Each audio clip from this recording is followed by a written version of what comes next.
Magandang gabi mga friends. So bilang pagpapatuloy sa nakaraang video na aking ibinahagi sa inyo ng nakaraan, ngayon naman ang pag-aaralan natin ay ang susunod na hakbang matapos ninyong tanggapin ang Panginoon bilang sariling Panginoon at tagapagligtas ng iyong buhay. Sapagkat kung tunay na tinanggap mo ang Panginoon sa iyong buhay ng nakaraang video na aking inilabas, ikaw ay naisilang sa pamilya ng Diyos. At ang katulad mo ay isang sanggol na naisilang sa pamilya ng Diyos. Ngayon, ano yung ikalawang hakbang na dapat mong gawin upang ikaw ay patuloy na lumago at umunlad bilang isang anak ng Diyos? Ang sabi doon sa unang Pedro chapter 2, 1 and 2, kaya nga talikdan na ninyo ang lahat ng kasamaan, ang lahat ng pandaraya, pagkukunwari, pagkainggit at paninirang puri.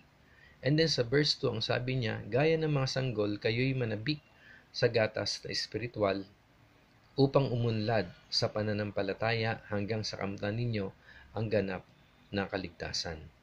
So, merong dalawang bagay ni binanggit si Apostol Pedro na dapat daw nating gawin.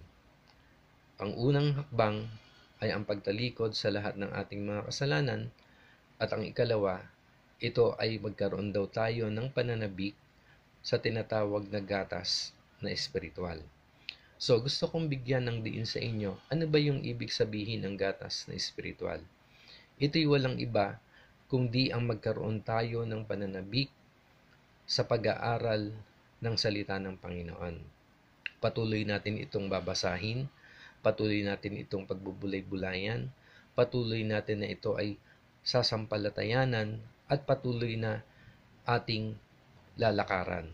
So, ang bagay na ito ang dapat natin gagawin upang tayo ay makapagpatuloy sa paglago at pag-unlad sa ating espiritual na buhay.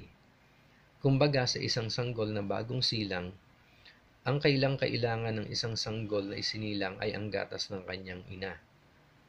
Hindi mabubuhay ang isang sanggol kung hindi siya patuloy na iinom ng gatas ng kanyang ina hanggang sa maging sapat ang kanyang gulang.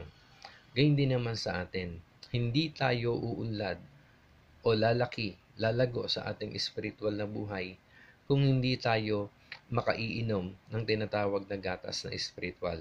At ito'y walang iba kundi ang salita ng Panginoon. Napakahalaga sa bawat isang tao na naisilang sa espiritual na kapanganakan ang Word of God, sapagkat ito ang pagkain ng ating kaluluwa.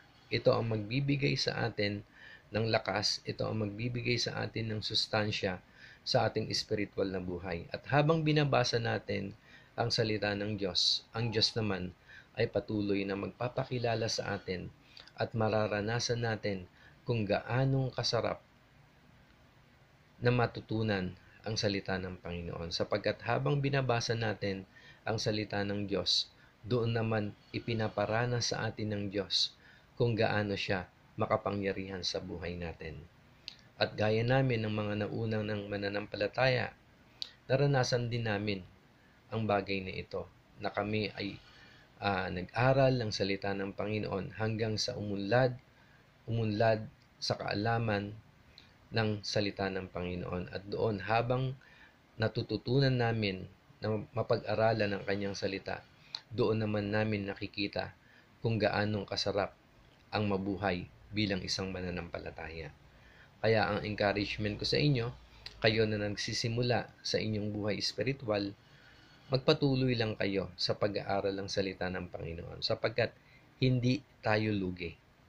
Wala tayong lugi. At ang isa pa, ang sabi doon sa Mateo chapter 6, mapalad ang mga taong naghahanap o nagsisikap na matupad ang kalooban ng Panginoon sapagkat ipagkakaloob sa kanila ng Diyos ang kanilang minimiti. Kaya napakabuti at meron tayong pagkakataon na mapag-aralan pa natin ang salita ng Panginoon. Habang ito ay bukas pa at habang may pagkakataon pa, ito ay ating pagnilay-nilayan, aralin, basahin at panampalatayanan. At darating ang araw kung papaanong itinetestify namin na napakasarap pala na maging isang tunay na mananampalataya, sapagkat ang tunay na mananampalataya ay nagbabasa ng Biblia ang tunay na mananampalataya ay mayroong malapit na relasyon sa Diyos sa pamamagitan ng pagninilay-nilay ng kanyang salita. Kaya sa gabing ito, ini-encourage kita na umpisahan mong basahin ang salita ng Panginoon sapagkat ang salita ng Diyos ay buhay at ang salita ng Diyos ay nagbibigay ng buhay, ng pag-asa, ng encouragement at ng lahat-lahat narito na sa salita ng Panginoon. Kaya nawa magpatuloy ka sa pagkilala sa Panginoon at umaasa ako na hindi mo babaliwalain ang payong ito sapagkat ikaw rin ang unang makikinabang nito. Kaya sa gabing ito, kung meron ka mga prayer requests, i-text mo lang ako o i-PM mo lang ako at ito ay aming ipapanalangin. At kung na-encourage ka sa mumunting pag-aaral na ito, i-like mo or kaya i-share sa mga kakilala mo upang nasa ganon sila man ay makarinig ng salita na nagbibigay ng buhay. God bless you. God bless you. Bye-bye.